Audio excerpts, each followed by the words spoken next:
जगदम्बिकाय नमः। ओम नमः चंडिकाय। भगवती परमेश्वरी ने कहा, देवताओं, मेरी शक्ति जो गौरी नाम से विख्यात है, हिमालय के घर प्रकट होगी। आप लोग ऐसा प्रयत्न करें कि जिससे भगवान शिव के साथ उसका संबंध हो जाए, वही आप लोगों का कार्य सिद्ध करेगी। शर्त यह है कि उनके चरण कमल में आदर पूर्वक आपकी भक्ति बनी रहे। हिमालय का भी कर्तव्य है कि भक्ति के साथ मन से मेरी उपासना करे। फिर उसके घर गौरी का जन्म, जो मुझे अत्यंत रुचिकर है, अवश्य होगा। व्यास जी कहते हैं, राजन, हिमालय भी परमेश्वरी के इस अत्यंत कृपापूर्ण वचन सुन रहे थे। वह गदगद कंठ हो रहे थे, उनकी आंखें डबडबा गई थी। देवी के प्रति वे बोले, जगदम्बे, मुझ जड़ पर तुम्हारी कितनी महान कृपा है, जो तुम मुझे एक महान से भी महान व्यक्ति बनाने के प्रयत्न में लगी हो। नहीं तो कहाँ मैं एक जड़ पर्वत और कहाँ तुम सत्य एवं चिन्मयी भगवती। अनघे, सैकड़ों जन्मों के अश्वमेध फल तथा सैकड़ों जन्मों के अश्वमेध यज्ञ का फल तथा ध्यान से संपन्न होकर भी मैं तुम्हारा पिता बन सकूं, यह बिल्कुल असंभव है। यह तो तुम्हारी ही अहेतुकी कृपा है। अब जगत में मेरा सुजस फैल जाएगा। लोग कहेंगे, जगदम्बा हिमालय की पुत्री हुई है। अहो, ये बड़े ही भाग्यशाली हैं, इन्हें धन्यवाद है। इनके उदर में करोड़ों ब्रह्मांड विराजमान हैं। वही भगवती जगदम्बा जिनके घर कन्या रूप में प्रकट हुई हैं, उसकी तुलना जगत में कौन कर सकता है। मेरे पितर भी ऐसे पुण्यात्मा हैं जिनके वंश में मुझ जैसा पुत्र उत्पन्न हुआ। मैं नहीं जानता कि उनके रहने के लिए कौन सा श्रेष्ठ स्थान बना है। जिस प्रकार तुमने स्नेहपूर्ण कृपा के बस होकर मुझे गौरी के पिता होने का सुअवसर प्रदान किया, वैसे ही संपूर्ण वेदांत के सिद्धांतभूत उनके स्वरूप का भी वर्णन करो। परमेश्वरी, मुझे भक्ति युक्त योग और स्मृति सम्मत ज्ञान का प्राप्त होना भी तुम्हारी ही कृपा पर निर्भर है। व्यास जी कहते हैं, राजन, हिमालय की यह बात सुनकर भगवती जगदम्बा का मुख प्रसन्नता से प्रफुल्लित हो गया। वह श्रुतियों में छिपे हुए रहस्य का प्रतिपादन करने को उद्यत हो गई। श्री देवी बोली, मैं कह रही हूं, समस्त देवगण मेरी बात सुन लें। इसके श्रवण मात्र से मेरा सारूप्य प्राप्त हो जाता है। पर्वतराज हिमालय, पहले केवल मैं ही थी, दूसरी किसी वस्तु की सत्ता नहीं थी। उस समय मेरा रूप सतचित एवं आनंदमय पर ब्रह्म था। वह रूप अप्रत्यक्ष, अनिर्देश्य, अनौपम्य और अनामय था।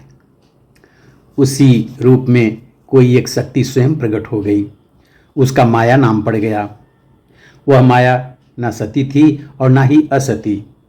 इस सती और असती के भेद से शून्य वह कोई एक विलक्षण ही वस्तु थी। अग्नि में जो प्रकाश और चंद्रमा में जो चंद्रिका है, वह उस मेरी शक्ति का ही अंश है। उस शक्ति को निश्चित रूप से मेरी सहचरी समझना चाहिए। जीवों का जीना और मरना उसी शक्ति के कर्म हैं। प्रलय के समय कुछ भी भेद नहीं रहा, सब के सब उसी शक्ति में समा गए। फिर अपनी उस शक्ति के सहयोग से मैं बीज रूप में परिणत हुई। वह शक्ति ही उस समय मेरा आधार और आवरण थी, इसलिए उसका कुछ दोष मुझ में भी आ गया। मेरा बीजात्मक रूप चैतन्य ब्रह्म के सहयोग से निर्मित तथा प्रपंच के परिणाम से समवायी कारण कहलाने लगा। कुछ लोग उस शक्ति को तप कहते हैं तथा दूसरे लोग तम एवं जड़ भी कहा कहते हैं। शैव शास्त्र के तत्वदर्शी पुरुषों ने उस शक्ति के विषय में परस्पर परामर्श किया कि इसे ज्ञान, माया, प्रधान, प्रकृति, शक्ति अथवा अजा कह सकते हैं। वेदांत के सिद्धांत का चिंतन करने वाले कुछ अन्य महापुरुषों ने कहा कि नहीं, यह अविद्या कहलाती है। इस प्रकार वेदों में उसका विविध नामों से वर्णन किया गया। उस शक्ति में जड़ता और ज्ञान नाशकता स्पष्ट होने के से उसका नाम असती नाम संगत हो गया। चैतन्य दृश्य नहीं होता, उसमें यदि दृश्यता आ जाए तो उसे जड़ कहते हैं, क्योंकि चैतन्य स्वयं प्रकाश है। वह किसी दूसरे से प्रकाशित नहीं होता। यदि कहें कि प्रकाश ही प्रकाश को प्रकाशित करता है तो ऐसा नहीं कह सकते, क्योंकि उसमें अनवस्था दोष आ जाएगा। कर्म और कर्ता ये परस्पर विरोधी धर्म एक में कैसे आ सकते हैं? अतएव मेरा रूप दीपक के समान स्वयं प्रकाश है। पर्वत प्रकाशक दूसरों को व्यक्त करने में उपयोगी होता है। यह समझ लो, अतएव मेरे संबित शरीर की नित्यता स्पष्ट सिद्ध है। यदि दृश्य माने तो जागृत, स्वप्न और सुषुप्ति अवस्था में व्यभिचार दोष आ जाएगा। संबित और व्यभिचार का कहीं एक में ही अनुभव होना बिल्कुल असंभव है। यदि संबित को अनुभव सिद्ध माने तो जिस साक्षी से वह अनुभूत होता है वह साक्षी ही विशिष्ट माना जाएगा, और वही संबित अर्थात ज्ञान में शरीर का रूप है। अतएव उत्तम शास्त्रवेत्ता उसे नित्य कहते हैं। दूसरे का प्रेम भाजन होने से उसमें आनंद रूपता भी आ जाती है। पहले मेरा भाव था, सो नहीं। मैं तब भी थी, प्रेमीजन मेरे आस्पद थे। अन्य सभी वस्तु मिथ्या है, मैं उसका साथ नहीं देती, यह स्पष्ट है। अतएव मेरे रूप में अपरिच्छिन्नता भी सिद्ध हो जाती है। ज्ञान कभी आत्मा का धर्म नहीं होता, अन्यथा उसमें जड़ता आ जाती है। ज्ञान के किसी एक अंश में जड़ता छिपी है। यह न कभी देखा गया और न देखा जा सकता है। ऐसे ही चित धर्म के विषय में भी समझना चाहिए। चित धर्म से दूसरा चित क्या रहेगा? इससे सिद्ध होता है कि आत्मा ज्ञान रूप, सुख रूप, सत्यपूर्ण, असंग और दैत्य रहित है। वही आत्मा फिर काम एवं कर्म से संबंध रखने वाली अपनी माया के साथ होकर पूर्व अनुभूत संस्कार, काल कर्म के विपाक एवं तत्व के अज्ञानवश सृष्टि करने के विचार से शरीर धारण कर लेता है। हिमालय, मैंने अपने जिस रूप का परिचय दिया है वह यह रूप अलौकिक, अव्याकृत, अव्यक्त तथा माया सबल भी है।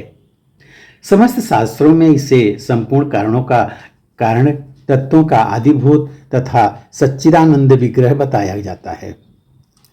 कहते हैं कि यह दिव्य रूप संपूर्ण कामों का समुदाय, इच्छापूर्ण ज्ञान का आश्रय, हिंकार, मंत्रवाच्य तथा आदि तत्व है।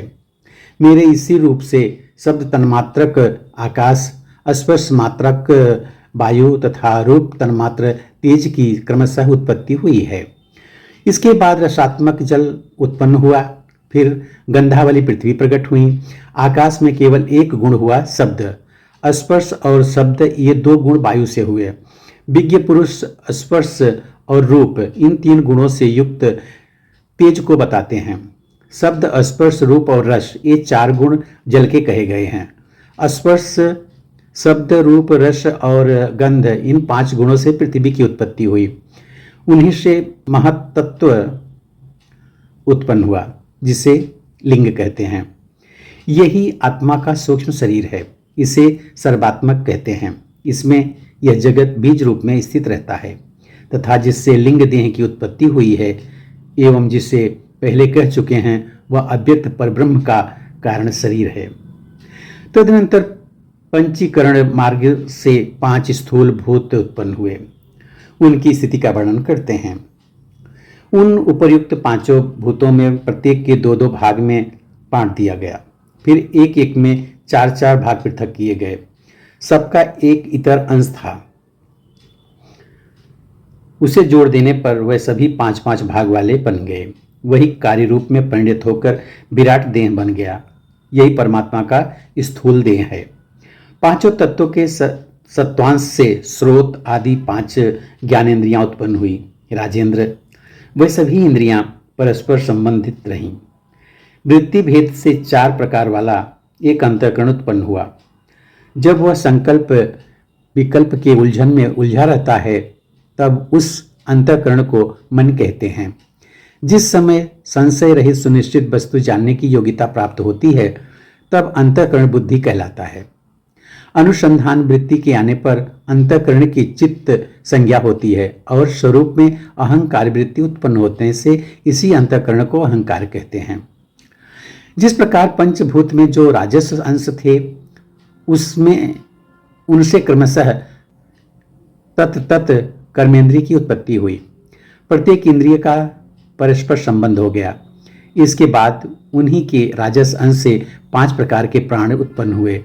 प्राण हृदय में, अपान गुदा में, समान नाभि में, उदान कंठ में तथा व्यान संपूर्ण शरीर में विराजमान हुआ। इस प्रकार 5 ज्ञानेंद्रियां और 5 कर्मेंद्रियां तथा बुद्धि सहित मन ये 17 सूक्ष्म शरीर के रूप में परिणित हो गए।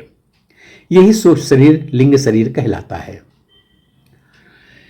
योग कारण सूक्ष्म और लिंग शरीर के रूप का वर्णन करके अब जीव और ईश्वर के विभाग का कारण कहा जाता है। राजन, उस समय जो प्रकृति नाम से विख्यात थी उसके भी 2 भेद हैं, माया और अविद्या। शुद्ध सत्व प्रधाना माया है और मलिन गुण प्रधाना अविद्या। जो अपने आश्रय में आने वाले की रक्षा करती है उसे माया कहते हैं। जो शुद्ध सत्व प्रधाना माया के साथ जो स्थित रहता है वही ईश्वर कहलाता है। उस ईश्वर को परब्रह्म की पूर्ण जानकारी रहती है। वह सर्वज्ञानी, सबका उत्पादक तथा सब पर कृपा करने वाला है। पर्वतराज, मलिन सत्व प्रधाना अविद्या में जो प्रतिबिंब पड़ा उसे जीव कहते हैं।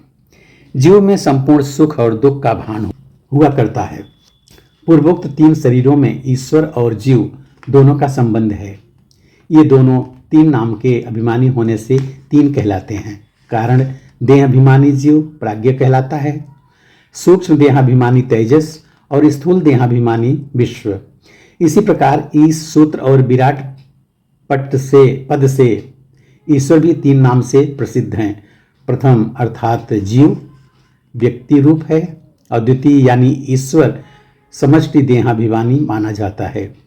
वही सर्वेश्वर फिर स्वयं जीवों पर कृपा करने के लिए नाना भोगों के आश्रयभूत इस विविध जगत को उत्पन्न करता है। राजन, वह ईश्वर मेरी शक्ति से प्रेरित होकर निरंतर कार्य करता है। यहाँ पे 7वें स्कंद का 32वां अध्याय पूरा होता है। बोलो सच्चे दरबार की जय।